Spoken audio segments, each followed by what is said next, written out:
जैसा आप देख सकते हैं कि मेरे हाथ में है यूनिस्टोन। कितने ही सालों से अगर वो पत्थर आपके गुर्दों में हो या पित्ते में, ग्लैडर के भी जहाँ पत्थर होता है ऑपरेशन से नहीं निकलता, लेकिन ये दवा खाने के बाद वो आपको जो यूरिन के जरिए जो है बुरा होकर निकल जाएगा। जहाँ बड़े बड़े ऑपरेशन फेल हो जाते वहां पर ये दवा काम करती है। गुर्दे और पित्ते की पथरी ये प्रोडक्ट से गल जाती है, फिर दोबारा पथरी फॉर्म होने नहीं देती और इसमें कोई साइड इफेक्ट भी नहीं है। R&S यूनानी pharmacy, first floor opposite Canara bank, Bahadurpura, x road, Hyderabad.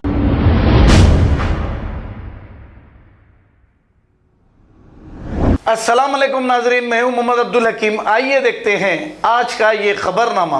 Rajasthan के झुंझुनू के डीएम उमरदीन खान ने 1 नवंबर से लेकर 6 नवंबर तक का 144 सेक्शन लागू किया है। खास करके जो हमारा जो दीपावली आता है, हिंदुओं का सबसे बड़ा पवित्र त्योहार है दिवाली।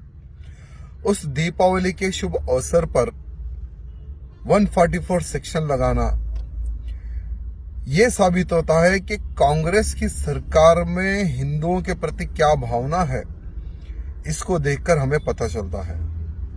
और आज कांग्रेस सरकार ये कहती है कि प्रतिबंध पटाखे ना छोड़े, आतिशबाजी ना करे, तो क्या करे? क्या दीपावली के अवसर पर ही, हिंदुओं के त्योहार पर ही तुम्हें रूल्स रेगुलेशन कोर्ट कचहरी याद आते हैं? क्या मैं पूछना चाहूंगा कांग्रेस के नेताओं को, सरकार को, क्या वही सुप्रीम कोर्ट ऑर्डर गौ हत्या पर प्रतिबंध है, फिर भी गाय कट रही है? क्या उनके ऊपर सरकार का ध्यान नहीं है? वही सुप्रीम कोर्ट कन्वर्शन के ऊपर कानून लाता है, फिर भी कन्वर्शन होता है, उसके ऊपर ध्यान नहीं रहता सरकार का। यह दुर्भाग्य की बात है। वैसे तो सुप्रीम कोर्ट ने कई ऐसे कानून पारित किए हैं, लेकिन उस पर इम्प्लीमेंट करना नहीं करना ये स्टेट गवर्नमेंट का काम होता है, और किस प्रकार से कौन से सब्जेक्ट पे ज्यादा रिएक्ट करना। लेकिन दुर्भाग्य है, हिंदुओं का अगर कोई फेस्टिवल आता है तो इमीडिएट सरकार रिएक्ट होती है, कांग्रेस सरकार। अगर यही बकरी ईद हो या क्रिसमस हो या अन्य कोई भी त्योहार हो जो प्रतिबंधित है, वो सभी वस्तुओं वो समय पर यूज की जाती है, लेकिन सरकार को याद नहीं आती। लेकिन हिंदू त्योहार अगर आते हैं तो तुरंत सभी चीज याद आ जाती है। दीपावली पे प्रतिबंध 144 सेक्शन लगाए जाते हैं। दुर्भाग्य की बात है।